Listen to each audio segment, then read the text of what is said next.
આમ જો ને લા, મારી આંખના નીચે કાળા કાળા કુંડાળા થઈ ગયા. તું શું ચાહે? અહીંયા ગુલાબી કલર હોય, કાળા જ થાય.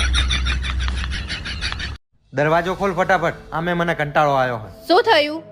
હું તારી માં માટે 150 રૂપિયાના કેળા લઈને આવ્યો હતો. હેઠતી વખતે તારી માને શરમે ના આવી, મને 100 રૂપિયા જ આપ્યા. એ ભગવાન, તમે મને લેવા આવ્યા હતા કે કેળા વેચવા હતા? જો ને લા, તમારો ફોન આવ્યો. હેલો. હેલો સર, તમારા ગામમાં રક્તદાનનો કેમ્પ લાગ્યો છે, તો તમે રક્તદાન કરવા આવો ને? અરે બેન, મિસઅન્ડરસ્ટેન્ડિંગ થઈ લાગે તમારી કઈ. હું તો પરણેલો છું. તમે તો જાણો હતા મારી ઇજ્જત જ કાઢતા હો. મેં જાણ તારી ઇજ્જત કાઢી. બધાને એવું કહેતા હોય કે સાતમી ફેલ હે, સાતમી ફેલ હે, છઠ્ઠી પાસ હે, એવું ના કહેવાય? મતલબ તો બેનો એક જ થાય માતાજી. હેલો, હા બોલ. તમે બહાર જાઓ હો? હા. તો તમે પાસ આવો ને તાણ કૂતરાને નાખવાની બિસ્કિટ લેતા આવજો. ચમ તાર ભાઈ આવવાનો?